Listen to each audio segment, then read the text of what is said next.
Oh my goodness, the world is in chaos. Cats and dogs are best friends. Trump and Biden are potential fishing buddies. Why? Because I've just seen The Exorcist. Again. I'm that dumb. Here's the review.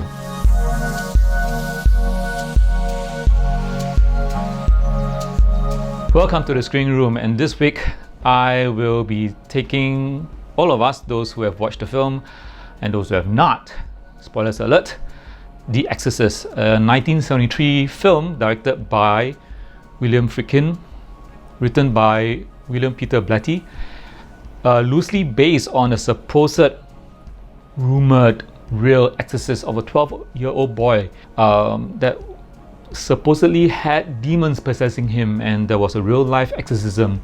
Therefore, the author thought that it would be great to actually approach the church to ask for documentation, and lo and behold, he got some of the facts and he wrote a novel, and here we have The Exorcist.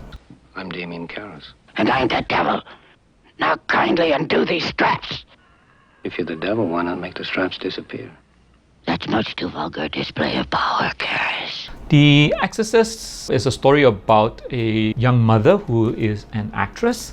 Her name is Chris, and she is living in the large house with servants and her daughter named Regan, 12-year-old lovely girl played by Linda Blair.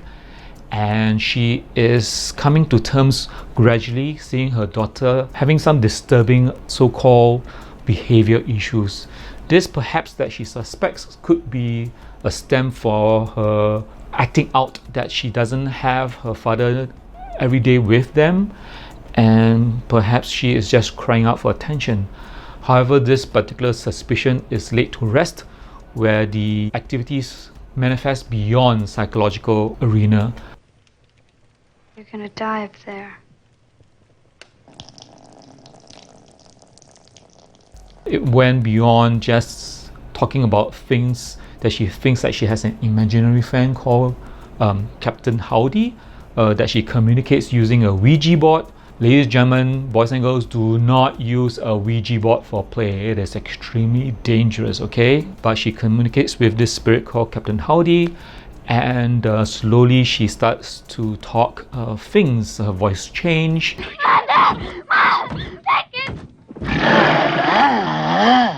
She started to use curse words. Her mother thought there's something psychological, something wrong with her in her mind. She brings her to the doctors. So I think that's normal. Something wrong with you go to the doctor. Doctor does a few tests, blood tests, psychological, MRI, X-ray, and finds everything to be normal. Her mom says, no, it's not normal because her bed is shaking and she can't sleep, and she sees her daughter doing some weird stuff she can't explain. Slowly, things start to escalate, whereby the doctors actually suggested that she may need to find an exorcist to help her daughter. But the medical point in this film is the exorcism is more of a psychological thing, whereby they believe, the girl believes that she is possessed by demons, so therefore the act of exorcism may psychologically clean her, not the real one, just the psychosis alone itself. So the mother approached this particular priest named Father Harris. Father Harris also has his own issues. He doesn't really believe that God is strong with him. On another note, he also has a problem whereby his ailing mother is not taken care of. She has an episode and is put into a mental hospital. He feels that it's also his fault, that he cannot provide financially, psychologically, and also physically be with the mother for her well-being. So on one hand, you have a priest that's dealing with his own family issues, and you have another part whereby this girl is dealing with her own family issues, and two of them are going to collide just like that. On the third note, you have at the beginning of the movie whereby you have this particular old priest, Father Merrin, played by the wonderful Max van Sydow, and he is on an archaeological dig, something like ancient Indiana Jones, and he finds a relic of this ancient devil god in Iraq, and that perhaps sets this whole chain whereby the demon or devil or that's trying to make these priests lose faith, and randomly, perhaps in a lucky draw, chose Regan the girl as the pawn to really get these priests to make them lose faith in God. Altar boy, Father. Your mother's in here with his cars. Would you like to leave a message? I see that she gets it. So this particular film is iconic in that way of trying to see whether good can overcome evil. Many iconic scenes in this movie. For those who have not seen it, we have the levitating scene whereby she levitates from her bed to the roof. We also have the famous 360-degree head spin and the vomiting when Father Karras confronts Regan. These particular scenes, by today's standard, is not horrifying, but if you turn back the time in 1973, it's pretty darn scary for the audience to actually witness this. Now, the difference between The Exorcist and today's modern day horror is the lack of jump scare. Jump scares like films from The Conjuring or any of the modern day horrors, they love to put silence before the jump, and the jump is by visual shock and then the music. Now these I consider cheap tricks because they are making these films for the modern day audience, which are younger, more impatient, and of the, I would say, the MTV and perhaps the YouTube generation, whereby things are being served very quickly.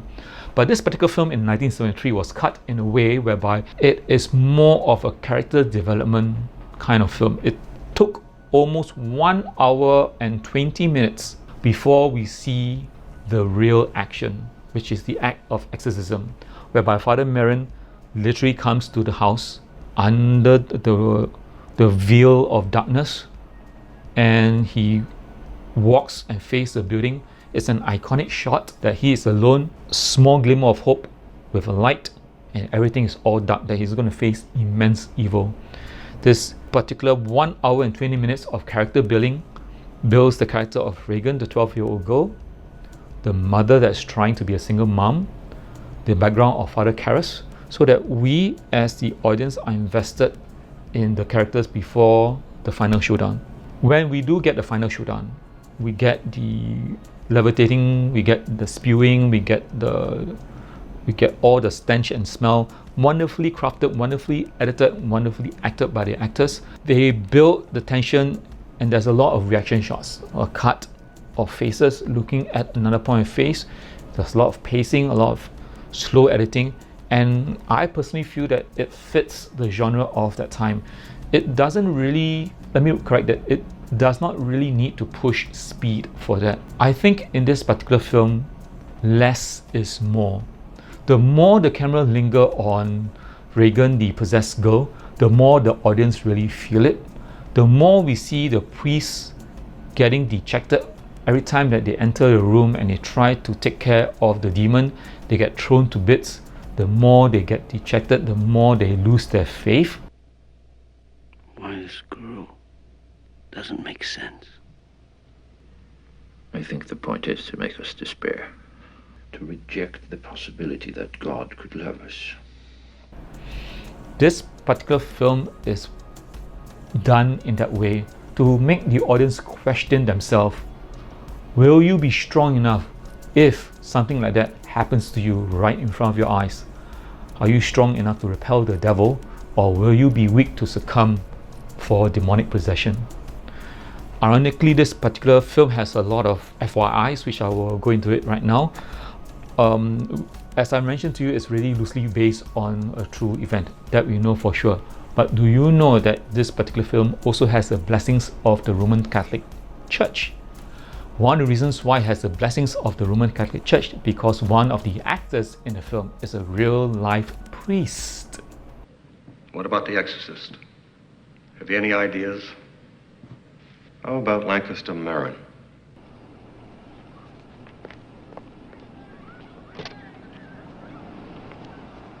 Bet you didn't know that, right?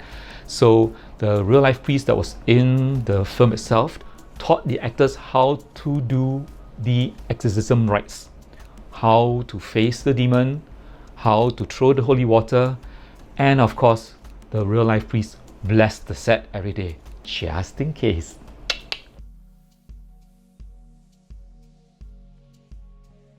Actors and actresses that were famous at the time were also considered for The Exorcist. The great Marlon Brando was considered for the role of Father Merrin, but the director turned it down because his name was too big and he doesn't want to be a Marlon Brando film.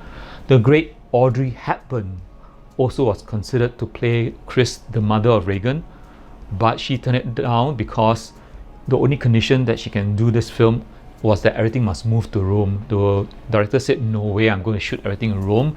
They decided to shoot everything back in America. So he decided to cast unknowns.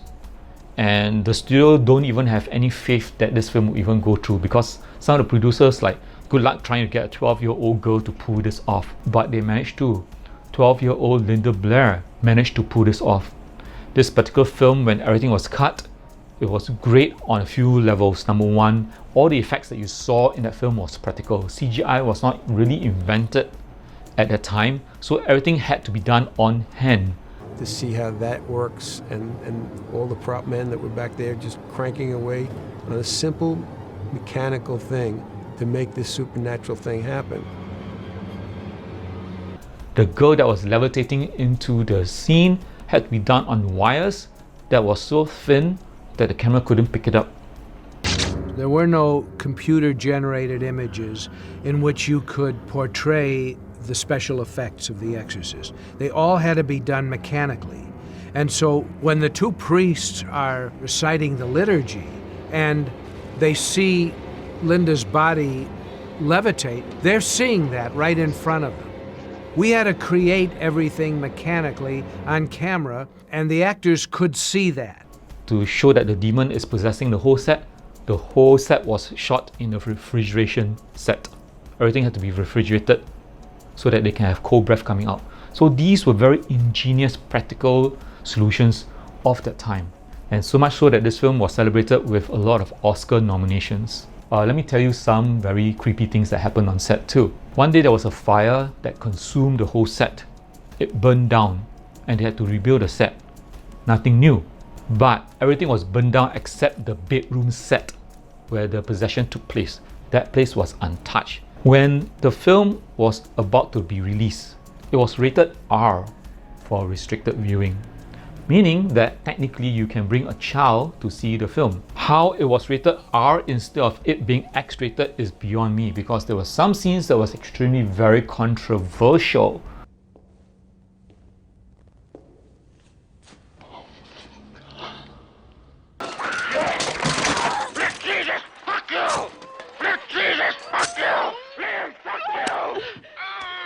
It was extremely very controversial.